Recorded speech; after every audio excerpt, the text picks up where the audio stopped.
Hey, Picks and Parlay family, it's me, Detroit Lenny, here with another episode of the Bet Win Repeat Show. It's Tuesday, it's August 8th, so 8-8 is where it's at on a beautiful Tuesday afternoon. Late morning, early afternoon on the East Coast. Yeah, but I'm in Vegas, so it's only 10 a.m. and it's beautiful outside. It was all beautiful this morning. Today on the show, we're going to have Ross Benjamin, and we're also going to have Nick Parsons on the show. As he joins us as a second guest down the road. We're going to talk a little MLB. We'll talk some stuff going on in NFL coming up this week. Week 1 of preseason after the Hall of Fame game. Contest-wise, I have the standings. I just have to actually post them for the monthly contest. I'll do that right after the show here. Give me a little bit. It's been a week into that, so really it's the Paula Thatcher show. Everybody else is just playing. She's at work. She's working. But other than that, the weekly contest started yesterday as well. I don't know why. Today's Tuesday, but like kids went back to school yesterday. And it's just like I feel like it's already been a long week. And it's only Tuesday. We haven't even hit football yet. But the weekly contest, there's a few people still in there, quite a bit of you. And Brian Gillihan has tagged you in that post if you are still in that contest. Got a lot going on for football contests coming up. A lot going on, so stay tuned for that. If you're into contests, join us at Picks and Parlay contest page. Go to facebook.com/group/Picks and Parlays contest. That's where we do all the contests. Here's where you get the content. Over there is where you get the contest.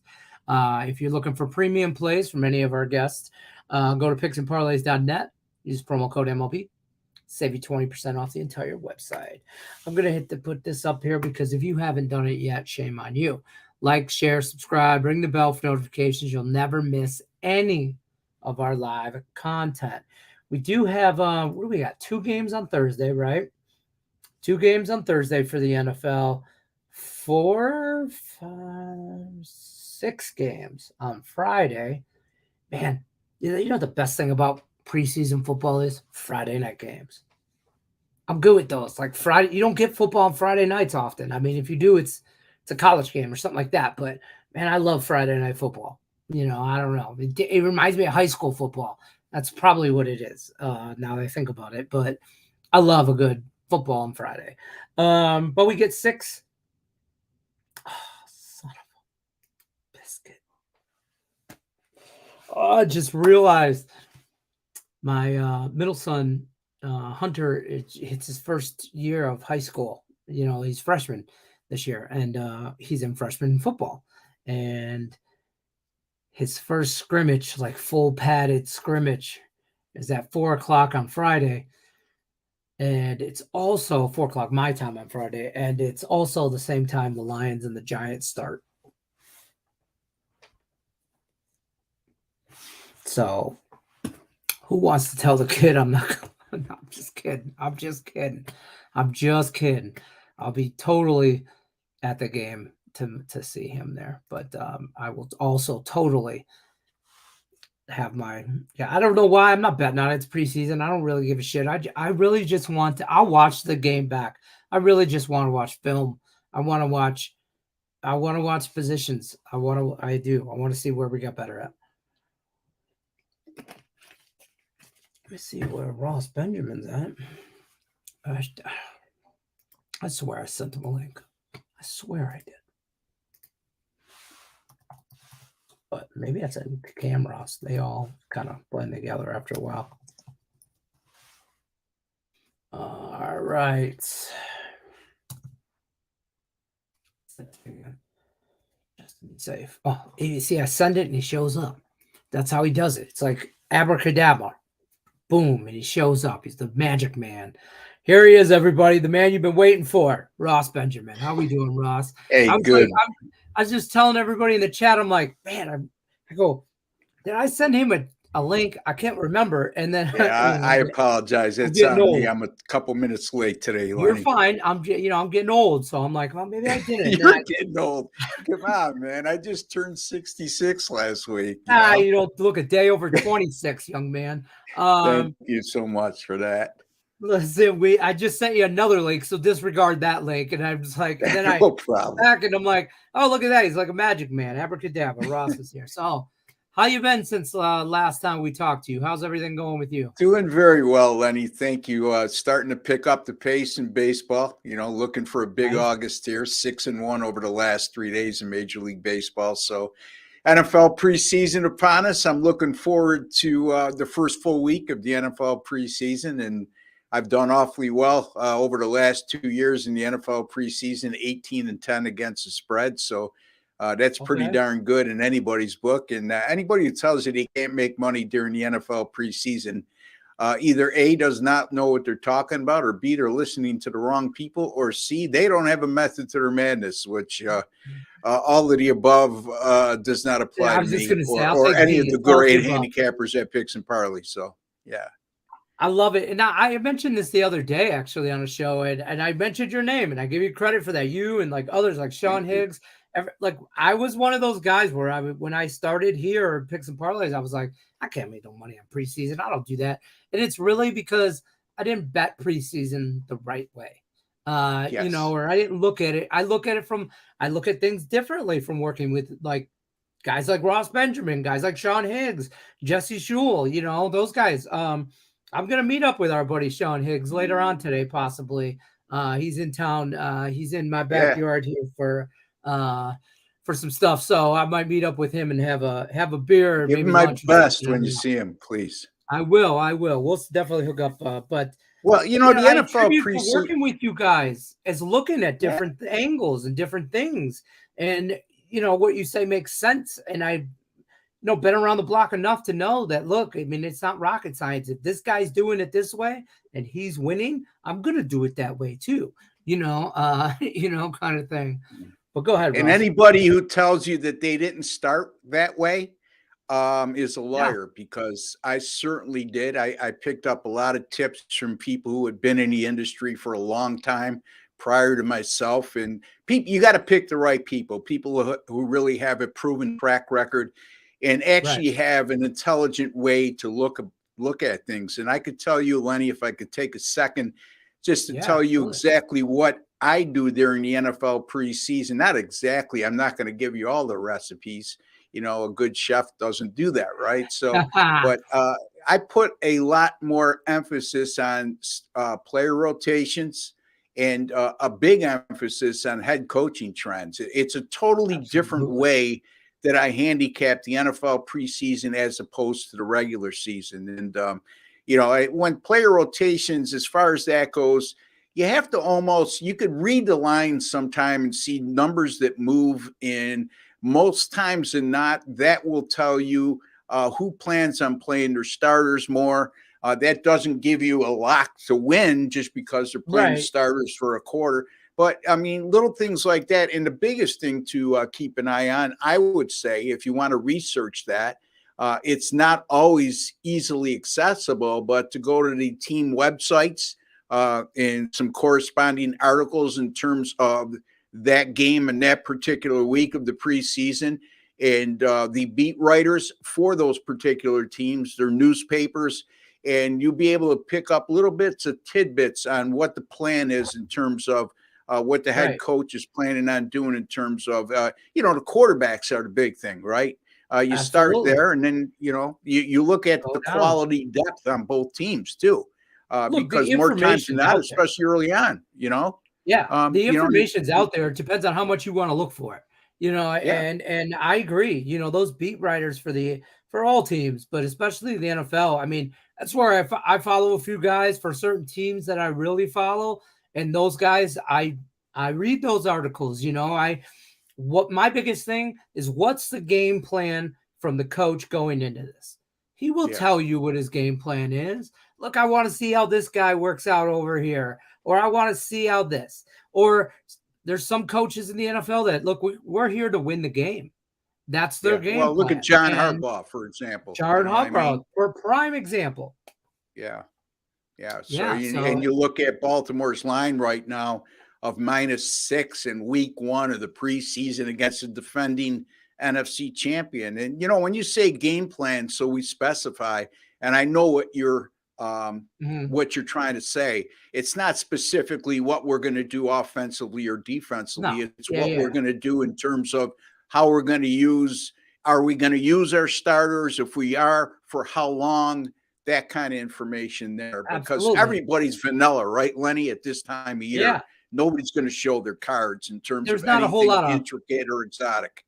right. They just want to see players in certain, situations more. Like my biggest Teddy Bridgewater, big news in the NFL being signed to the Lions as a backup quarterback. Um, I don't know how much time he gets. I mean, it's Tuesday, he signed yesterday. Maybe he gets some playing time on Friday. I Yeah, would hope I he would gets some playing say time, I would but say, very Lenny, and little. you're close to that situation. So, I mean, because you're an avid follower of the Lions, but when you look at their depth chart at our lads, Mhm. they have 5 quarterbacks on the depth chart. Yeah. And Jared Goff, if he does play, it's going to be very limited, a series or two. And Right. yeah, Teddy Bridgewater, like you just alluded to very astutely, is he just got signed, and I can't see him playing tomorrow. And if he does, it's got to be limited because the guy doesn't know the playbook yet. Right. Yeah, And you got exactly. That's what 3 I other mean. He hasn't quarterbacks. had that much time with him. Um, I don't think we see golf at all. One of those Yeah, quarterbacks is Hendon Hooker, he's out till like December. He's out the whole yeah, year. So we're not going to see him. I think we see a lot of Nate Sudfeld, and he's played some NFL snaps. I think we see a lot of him because he's going to be that number 3 guy. Like yeah, it's gonna start of the NFL season. We're gonna see golf, Teddy Bridgewater, and those are your 1-2 guys. It's really the yeah. third guy is who you're looking for. So I think that's who they're gonna play. The more of is that third position quarterback battle, and I think we get maybe a little bit of Teddy Bridgewater. Just it depends. I don't. I would love to see it. I probably more want to see it than I think we're going to actually get it. But that's just Yeah. just Yeah, me. I agree. And yeah, I mean, it's just how much could he look, he's a veteran quarterback. They Right. signed him for a reason. They're going to be very basic if he does play. Yeah, it's And going to depend on again, it's day to day. How does he yeah, do right now in training camp? In yeah, practice, how does he do on Wednesday? How does he do on Thursday? And if he that's true seems because the game isn't until Friday, so right, and if it seems like, hey, maybe he's a quick learner, and they might throw him in for a small series just to get him comfortable or whatever. But I doubt it. I think we see a lot of Nate Sudfeld though. yeah. And Um, you know what? You could do what I was going to say is you could do a lot worse than Nate Sudfeld as a third string quarterback. I mean, the I kid don't came mind from a Nate. pass oriented offense at Indiana.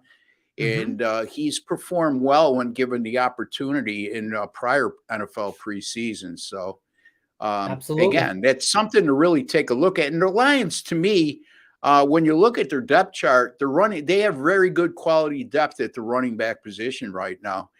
Much different than what you were used to for many years. I mean, that used to be their major downfall. But right now, you look at the Right. depth chart at running back, and it's very good, in my opinion. I love our depth chart. Right. You know what? Everybody talks about Jamar Gibbs or their first round pick and everybody like not a lot of talk about David Montgomery coming over from the Bears. And Yeah. I think David Montgomery has a hell of a season. First of all, there's that revenge factor. He gets to play the Bears twice a year in that division. And that line, it's all about the offensive line. I laugh, I joke, I say fat guys win Super Bowls, right? And Yeah. that offensive line is going to be top 5 in the league, I think, this year. I And agree if with you you. have I an do. offensive line, you can run the Yeah, ball. You know what I mean? So I absolutely. mean, and David Montgomery's a good running back. I think that two-headed monster back in the backfield is going to be really a powerhouse. I got a Offensively, free pick in that game for you if you would like. yeah, absolutely. Yeah, I mean, we're looking at right now, and again, we're recording on Tuesday, folks, and the game is not until Friday the Yep. 11th. But as we speak, the Giants are a 3-point road favorite, the total 36.5. Again, I look at quality depth and I look at head coaching trends. And, you look at the Giants' quality depth at both running back and wide receiver, it's very good. And especially when you're looking at second and third teamers and how they're going to match up against opposing defenses, second and third teamers. I think the Giants will be able to move the ball the entire game on Detroit in this situation. A backup quarterback is Tyrod Taylor. Daniel Jones, if he does play, will be limited. Their third string guy is Tommy DeVito. I'm not crazy about him. He does have an NFL type arm. He's the former starter at Syracuse and Illinois. He had a good senior year at Illinois. Brian Daboll in his second year now, his first year with the Giants last year, 3 preseason games, all of them went over the total. The average total in those 3 games was 37, right around where it is right now at 36.5. And there was a combined 49.7 points scored per game last year for the Giants during their 3 preseason contests. Since 2019, even before Brian Daboll, the Giants had gone 8-2 over the total since 2019, and that includes 5-0 to the over if the total was 36 or greater. So something to consider there. Detroit, they're going into their 3rd year with Dan Campbell at the helm. In the first 2 preseasons under Dan Campbell, they went over the total in 4 of 6 games. And that includes 4-0 to the over in their last 4 under Dan Campbell when the total's been 39.5 or less. And those games average 48.3 points per game.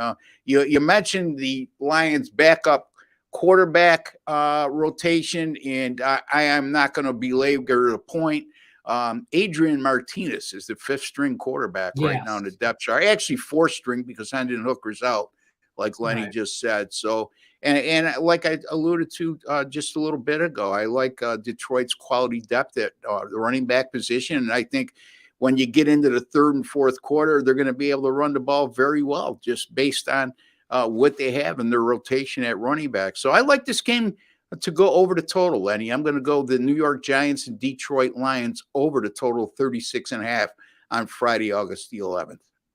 I like that. I like that a lot because I think both coaches are in positions where they want to make statements and they want, they gotta, they want to go for it. They want to, they want these guys believing in them. The Giants look good. I mean, they do. They look good and they can score, and the Lions offense can score too. I don't hate this over at all. I wouldn't be surprised if it hits 40. Like, I think I do. I wouldn't be surprised if both teams hit 20, to be honest with you. I think we're going to see closer to 48 than 36.5. I mean, that's what I'm looking at in this game based on the data that I have in front of me. And again, folks, I handicap the preseason much different than the regular season. So you got to consider the depth on both teams. You got to consider some of the guys on the bubble. And again, you got to look at the head coaches. Daboll 3-0 to the over last year in his first year, and Dan Campbell 4-2 to the over since he's arrived in Detroit. And then I gave you even further data that supports a 4-0 to the over under Dan Campbell when it's 39.5 or less. So, yeah. I love it. Let's talk a little MLB, Ross. There's a little bit of baseball on today. We're just all so excited about football that we'll just talk football forever if you let us. I'll tell you what, give me. I know you got something lined up for us for a free play here today. I mean, I'm not betting my Tigers today. I do like them first 5, but other than that, I don't want nothing to do with that game. What's your take on the MLB slate today? What are you thinking? Well, I like the MLB slate today. As a matter of fact, right after I get off air with you, I'll have 3 picks up immediately at picksandparlays.net. And like I said, 6-1 over the last 3 days in Major League Baseball. Sometimes it doesn't match the Picks and Parlays record, what I have at every other site, because they don't offer first 5 bets, as you know. And we both, me and you, like to play those first 5s. So more and more, I've incorporated that into my arsenal, Lenny. But let's look at the Arizona Diamondbacks hosting the LA Dodgers. Look, 2 teams that are headed in polar opposite directions. Arizona's just fell off the map. And you just look at the hitting for both of these teams lately. You're looking at a Dodgers team that's averaging like over 8 runs per game. recently and smacking a ton of home runs. And Arizona 0-6 in their last 6 games, scoring 3 runs or fewer in all 6 of those games. And specifically speaking, the LA Dodgers 8.4 runs per game scored over their last 6. This is also a Dodger team 48-28 versus right-handed starting pitchers this year, 49-27 at night. And then you're looking at the starting pitching matchup. I know Urias has struggled a bit for the Dodgers of late, but he's 5-0, and his team starts against division opponents like Arizona is, with a 2.05 ERA and 0.88 WHIP. And Brandon Pfaadt, I hope I'm pronouncing his last name correctly, and it's not offensive. I don't know. I'm not being offensive. That's just the way I read it. That's close. We're close. One way or the other. I think that's pretty close. But yeah, anyway, he's 2-3, and his team starts at home this year. But you know what? An 8.86 ERA and a 1.83 WHIP, plus 6 home runs allowed in 21 and a third innings in his home starts, I should say, and that's not very good. And when you give up those kind of home runs against the innings pitched ratio, and you're facing a power-laden team like the LA Dodgers, who's been not only hitting a lot of home runs, but scoring a lot of runs of late, I'm going to go on a run line here, Lenny. I'm going to take the LA Dodgers minus 1.5 over Arizona, somewhere around even money, if I'm not mistaken. Yeah. I see one place has it at minus 105, one has it at even money. So there you can shop your lines, folks. Shop your lines. You can get that about even money though. But Arizona losing 6 games in a row and just getting swept by Minnesota, swept by San Francisco on the road. Now they're home. I love the Dodgers here. I bet this last night. I'm all about it. Arizona has just, I had them. They were my sleeper in that division all year. And then ever since the trade deadline, they kind of just fell off. Yeah. And you just mentioned their last 2 series, but if you go well beyond that, they're like 6-21 or something. Awful. It's horrible. Don't quote me on that exact number, but they haven't been good over the last 4 weeks or so. Yeah, Michael says he's on the Dodgers team total over 4.5 for his PFAT. We're just going to call him PFAT tonight. Diamondbacks bullpen is just bad. It's just, so is their starting pitcher tonight. So that's, to me, is a real good bet at 4.5. I agree with that wholeheartedly. Yeah, and they might get that early and often. I mean, you might cash that. You might have that in the second inning. I was going to say 2-3 innings, you might have that, boy. As always, every Tuesday coming on. As always, don't forget, if you're looking for Ross Benjamin's premium plays over at picksandparlays.net, use the promo code MLB, save you 20% off the entire site. Ross, I appreciate you coming on as always. We'll see you next time on Tuesdays. I appreciate you having me, Lenny, and it's always a pleasure to talk to you, my friend. You have a great day. Absolutely, buddy. Take care. All right. All right, guys, we're not done yet. We're going to bring in our man Nick Parsons over here. Nick Parsons, you're not Ross Benjamin. You're Nick Parsons. No.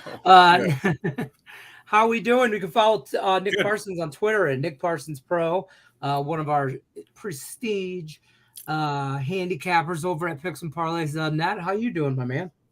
Not bad. I mean, as you said, it's super exciting. We could make this whole show about football. Everyone's getting super pumped about football, the preseason. As Ross was saying, there's some opportunities out there for sure. Just, I think motivation is a big part in the preseason. And so you have to look at what teams need to work on and different things, and what players will be motivated, what teams just want to get out with no injuries and stuff. And as Ross also pointed out, coaching does in the preseason is important to sort of take into account. And I think that plays into the mental aspect of preseason too. I mean, some of these coaches, some of these coaches on a hot seat, and some of them just got a job and want to kind of prove themselves to their players. And hey, this is what I can do, and this is what I bring to the table. Exactly. All that shit I've been talking during training camp. Now this is how we implement it. and some of them coaches on the hot seat want to win too. And you gotta right. just listen. You gotta look for your angles. It's all about the And angles. you have rookie coaches out there trying to, you know what I mean, and you take that angle into account as well, trying to do everything right away at the beginning and everything. Then you have like Pete Carroll, who's been doing it forever. You know what I mean? And He'll just be Pete working Carroll on does certain not give things. two shits about it. Yeah, he'll be working on certain things to improve Right. on that 9-7 season from a year ago. Exactly. D-backs implosion made in last, but Julie Yeah, Collins, no, hey, that's what's been a up? big implosion there for the D-backs, obviously. We were talking about this game, Dodgers, Diamondbacks, with Ross there. I know you were backstage. We were laughing at him trying to pronounce Brandon Pfat's name. I don't know. Yeah. Dodgers team total went from 4.5 to 5.5 on FanDuel. It's gonna be all bad. Like, I mean, it opened at 9 and now it's at 9.5 the total as well. This has just been, and the Dodgers. I like standing in front of the train for sure, and I would think that the value at some point for sure is going to swing this other way. But when you look at FAT or however PFAT, we're just gonna call him PFAT. Yeah, no, I mean, how can you have any faith whatsoever that he's going to be lasting past the second inning, you know? Yeah, I don't really. This is looking more and more like a bullpen game type situation for Arizona. Yeah. And that's all bad, especially against exactly. the Dodgers bats right now that are just going off. There was another matchup I thought looked really spicy as well here. I mean, we're getting down to it here. We're coming down in baseball, but there was another one that I thought was a really interesting matchup, and that's Houston at Baltimore. I stayed away because that game scares the hell out of me. No doubt. I mean, you look at both teams are really hot, and people continue to sort of underestimate Baltimore, which has really done great in an underdog role this year. Absolutely. Especially when you can find value on that run line with Baltimore. But now here they are facing Houston, who is equally as red hot coming in here now and has got a bunch of different pickups.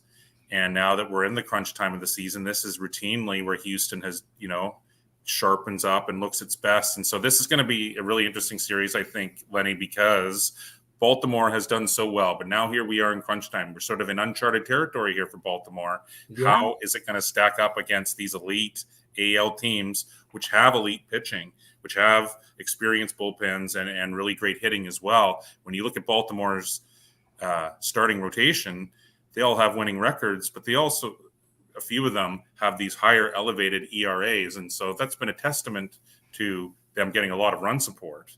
But now here we are, as I say, and this is the time of year where pitching will win you a championship, of course. Absolutely. This is the time you give the ball to your starter and say, hey, I need you to go win me a game.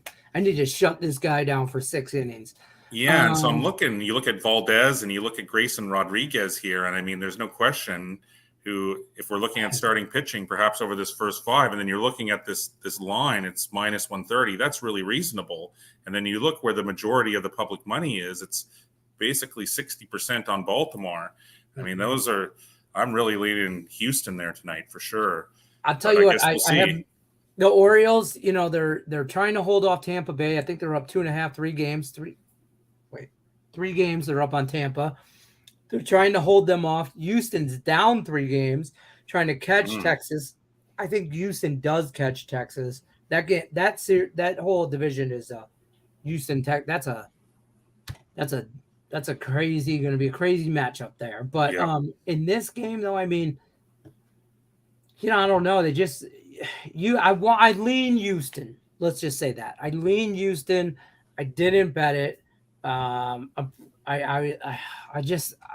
Baltimore's too. I don't know. They're too hot, and maybe you'll have a better opinion on tomorrow's game. After seeing this one, right? Like I'm not. Oh, this chair is not working. I'm not like. I mean, I'm not gonna hate on this. Like Julie Carter said, she's on Baltimore +1. I don't hate that either. Like I could see that argument. I could make that argument and be on that, but just as much, I could also take Astros money line and just be okay with that. But be honest with you, it's probably an over game. It's at 8.5. It probably just goes over. Both teams can hit the ball. So that's how Baltimore, if they're going to win, that's how they're going to do it. Michael says Astros Orioles could be a precursor to the ALCS matchup. There you go. It Exactly. could be. This series is going to be really, really interesting to watch, and the whole series for me is going to be really good because you're really going to test Baltimore, like you said. This is uncharted territory for them. They've played really well all year, but this is a playoff now it's atmosphere. crunch time. Yeah. So talk to me about go ahead. I'm sorry. Yeah, the NFL, the preseason. I did have a look on one game. I sort of have been looking at and thought there was some decent value there. Okay, let's talk about it. And so that's with the Vikes and Seahawks. Okay. And I just think, that obviously both of these teams have big hopes. Both of them did really well last year. The Vikings, they still have Kirk Cousins. They still have Justin Jefferson. They lost Dalvin Cook. They lost a few other players actually as well, a few other starters on both sides of the field. And so this is the case. What Ross was talking about earlier, I just think Minnesota, these are both really good teams, but none of the starters will see very limited to zero time. This is a case where Minnesota has more things to work on in key positions. And because of that, there's going to be some competition. And I just think that that's going to be the difference maker here. Seattle had an unbelievable season behind Geno? Behind Geno Smith, replacing Russell Wilson. So they don't need to work on their offense much. That was really good. It was the defense, which was the weak point. So that's what Pete Carroll will be focusing on this year. So I give the advantage here to that offense and the points. I'm not predicting an outright upset, but I think that it's going to be close. And so I'm going to suggest grabbing the points with Minnesota there. I'm on board with you. I'm looking at Seattle's depth chart, and they have a lot on the defensive side of the ball, a lot of injuries, like minor injuries, nothing major, anything crazy. But if your first string, second string guys are like banged up, you automatically are not going to play those guys because you don't want anybody to get hurt or injure themselves more in week one. So you're already relying during the week for practice on more of those third, fourth string guys. And now they got to go in a game atmosphere. And Minnesota's defense is pretty thick, pretty deep in my opinion. So I like Minnesota, and I'll say it. I think they just upset outright, but there you go. Sprinkle a little. I mean, I would. I'm kind of that way. Mike wants to know what do you think about the Lions Giants over 36.5? Me and Ross were talking about this game earlier today, and we both are on the same page. We like the over here, and if you don't, that's okay. It could be a 2-seater car. You don't have to get in the car and take that ride. Right. Any thoughts on that? You don't see a lot of movement really with totals ever in the preseason. There has been no movement in this one. But no, I like it for sure. New York definitely has to work on its offense. That's the one thing the Giants will be working on, no matter which who's in.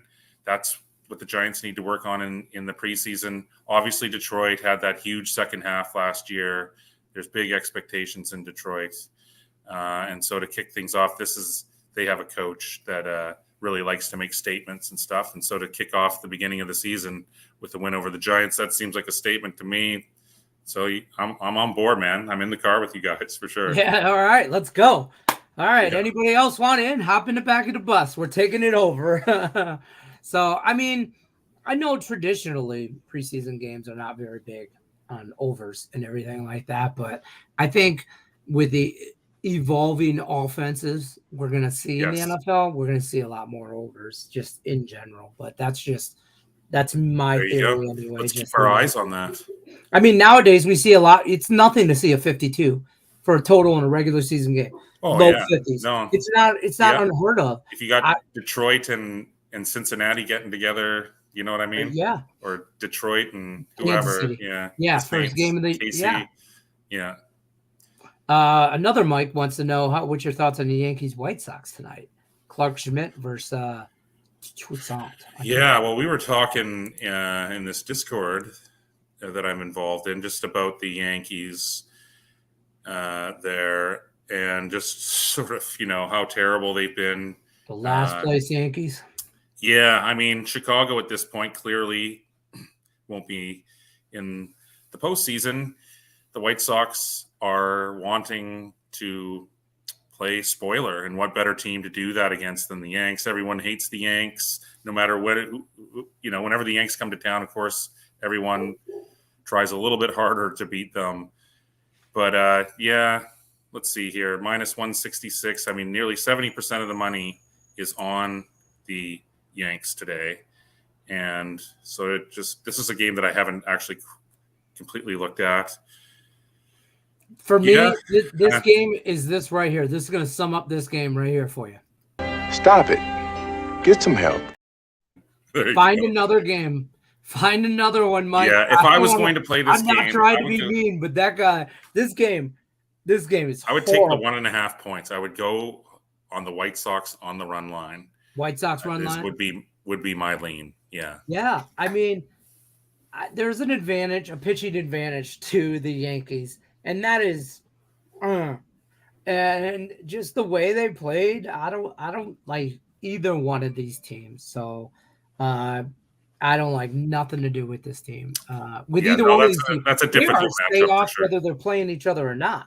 I just stay off of them. So that's my thoughts. It's now or never for the Yanks. So we'll see. Yeah. But no, my lean would be grab the 1.5 for the White Sox, who are now trying to just play spoiler, and I think they really do relish that role playing the Yankees at home.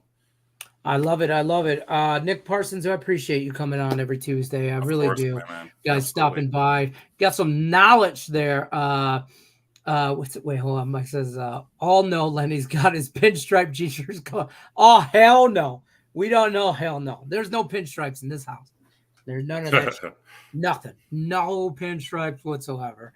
But I appreciate everybody stopping by. Bet Win Repeat Show. As always, Nick Parsons here every Tuesday with me.